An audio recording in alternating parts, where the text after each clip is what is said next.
Hey, what is going on, ladies and gentlemen? My name is Quarbit, and welcome to 11 more amazing tips for Europa Universalis 4 that I wish I had known when I was a beginner.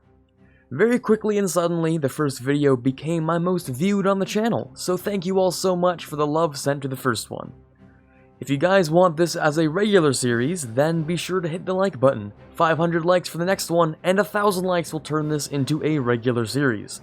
With no further ramblings, let's get started with tip number 1. How many times have you been in this situation? You're low on military power and a rebel group is at 90%, looking like it might revolt, but you're not really sure. You might not be able to fight it off, so you're kind of riding on the little chance that it won't fire.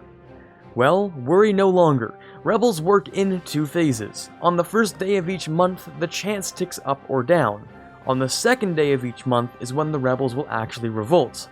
This means that you can have rebels at 100% on the first day. So long as you don't unpause, you can even harsh treatment them, preventing them from revolting the next day. It makes dealing with rebels much easier if you're okay with being a little bit paranoid and playing a little bit slower for a while. Looks like, oh, they're at 90%, okay. Time to teach y'all another method. We're gonna do something called rebel peaking. Okay, first day is when things tick up, okay? So first day, things tick up. Second day, things spawn. First day, something ticks up. You harsh treatment it. Second day, they don't spawn. It's kind of important. So there's your lesson, kids. There's something for you to go home and tell your, I don't know, someone who taught you how to play this game in the first place. Yeah, so we wait until the 1st of every single month. So 1st of May. Oh, look at that. 100% you say. Well, how about I say no to that, and they don't spawn? Well, would you look at that? They decided not to pop up. It looks like that's a really good method of saving you some military points, isn't it? Coming at you now is tip number 2.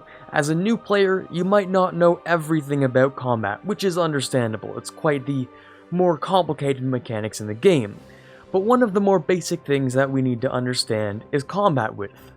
This is the number of active frontline and backline troops you can have. If your combat width is 20, then you should have 20 infantry to fill out that front row if you can't afford any cavalry.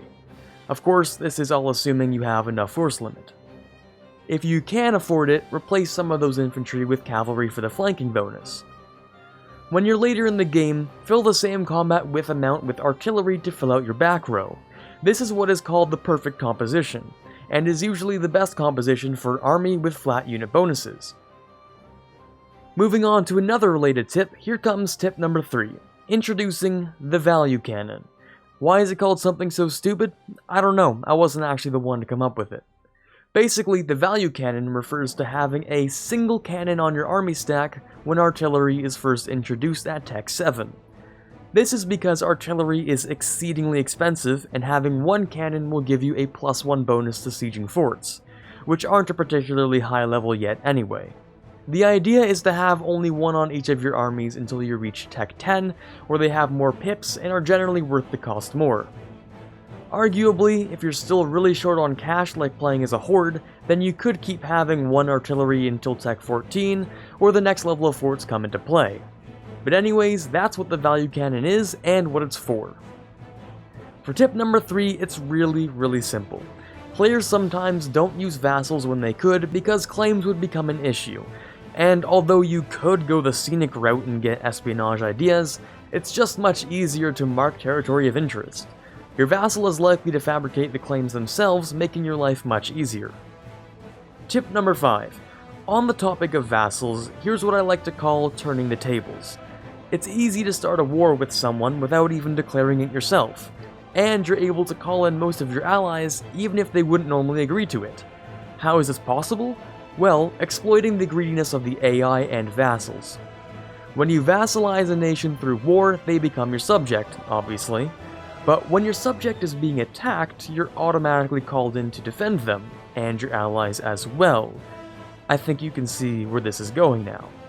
The best way to get the advantage against a strong enemy is to declare war on a minor nation between you two, and then fully occupy them, or if you can't fully occupy, then at least take the capital, and then you just wait. Usually, the AI sees a small nation nearby with either a weak or obliterated army who's already at war, and thinks, this is a brilliant opportunity for me to expand. When they declare the war, you can force vassalize the smaller nation, and you'll be called into a defensive war. Being in defensive war, you can also call your allies in with a call to arms to help defend you. And there you go, easy defensive war with some big gains to be had. Time for tip number 6. When you're carving out a colonial nation from areas such as Mexico or Peru, it's important to keep in mind that the 5-province rule to form a colonial nation still applies. After taking a bunch of land, you still only need 5 cores, meaning that in combination with the 1 province you probably already colonized to get there, you only need 4 more cores before all the land is transferred to a new colonial nation, and then they'll core the rest of it themselves. They might count as like uncounted war score or whatever, but they just, oh, screw it, I'll take it. Also, someone said I should get rid of these guys, so I think I'll do that. Oh, core province is done. So, there we go, Japanese and Mexico. Use this to save yourself a couple of admin points, since you don't get refunded if you started the core process and then they get transferred. Also, don't forget to keep some armies there to rebel crush, since the overextension of your subject will still be fairly high. Moving on to tip number 7. A quick and easy way to save yourself some manpower while fighting with allies on your side is to have them do your sieges for you. It's much easier to explain with a clip from my recent Brandenburg Let's Play. Left with, yeah, you know what, that's fine. You do this, there you go. See, look at that. They see a siege that is not quite filled and they're like, oh yeah, let's come over, let's help the siege. And what that's gonna do is they're gonna come over, start sieging, and boom, you just saved yourself some manpower. So, there you go, ladies and gentlemen. If you're looking on how to exploit your allies in the most mean-spirited way you possibly can, Quarbit's your guy, because I don't want to waste my manpower. You know, it's kind of precious to me. As you can see here, the AI tries to keep attrition to a minimum, which is nice for most situations. But I'm sort of getting low on manpower, so if I can make it seem like there aren't enough men on a siege, then they'll move over to help. Of course, be sure to leave a 1 stack on it just in case they break the siege for seemingly no reason like the AI tends to do. Having your army nearby during the siege is also generally a good idea. Tip number 8 is the importance of trade. Trade is never to be taken lightly, and it will fuel at least 50% if not more of your economy by the mid-game. Having a good understanding of trade is really important for min-maxing your early game and exploiting the mid to late game. You don't necessarily need to have trade ideas, but they are one of the most valuable idea groups in the game. Country trade comparison? Oh yeah, trade income? Yeah, I'd say we've controlled all the trade in the world. We have more income from trade than all the other countries in the world combined. That is a very, very easy statement to make, and I think it's 100% true. Yeah. Yeah, you don't even have to do the math to understand that. That's really easy to figure out. And since I just gave you more of a general idea, here's the actual tip to go along with that. Moving your trade capital can be advantageous, but it's sometimes hard to know when or where. Usually, moving your trade capital downstream is pretty alright, since the trade from your old trade capital will usually move there anyway. However, you should make sure you have an absolute ducat advantage in the node you're moving to. For instance, having 10% of a 10 ducat node compared to having 50% of a 1 ducat node is an absolute advantage. Another thing is to consider merchant placement after you make the move. For instance, here's a clip of me moving my trade capital to Beijing in my Oirat run. Okay, I have a new idea. Costs 199. We might as well move our trading capital in there ahead of time. Right?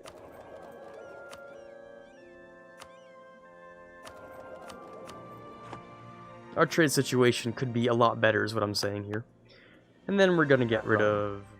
There's an absolute advantage to be had in being able to move all of my trade from Hangzhou to Beijing, rather than have it split halfway and take more merchants for the same effect. This also opens me up for more trade from Girin and Nippon in the future to make efficient use of my few merchants.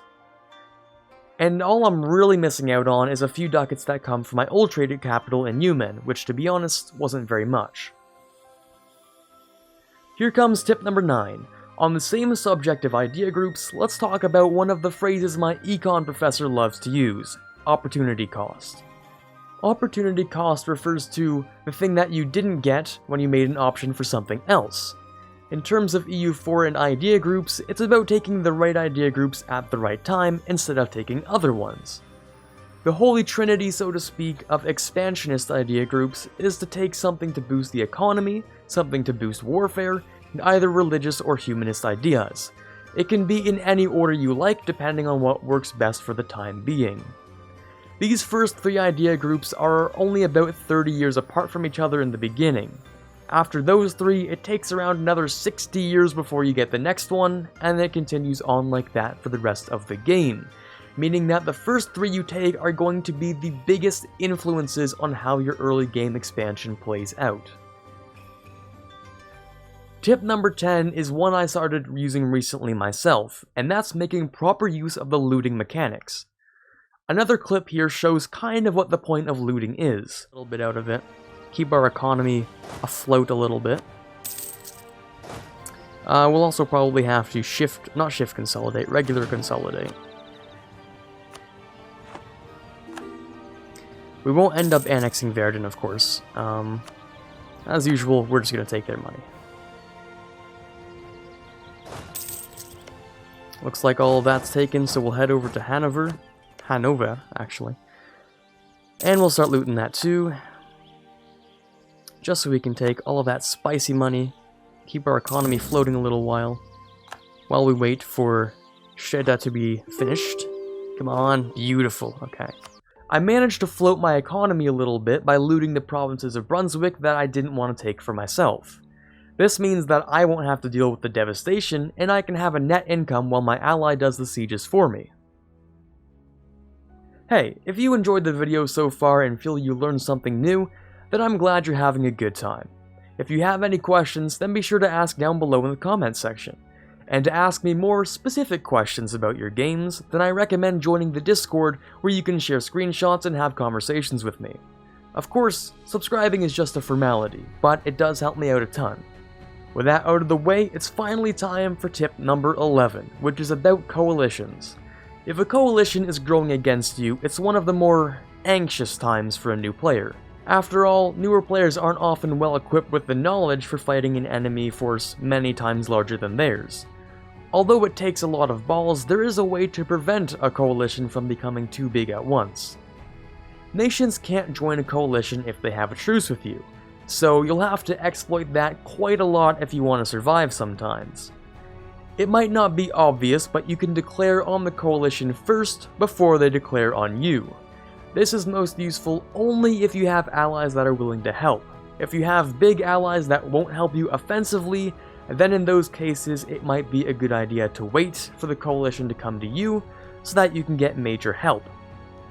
However, against a coalition that's probably going to get too big if you let it get out of control, you can declare on them and wipe them out first. Taking as many non-land grabs as possible in the peace deal for a lengthy truce is the goal.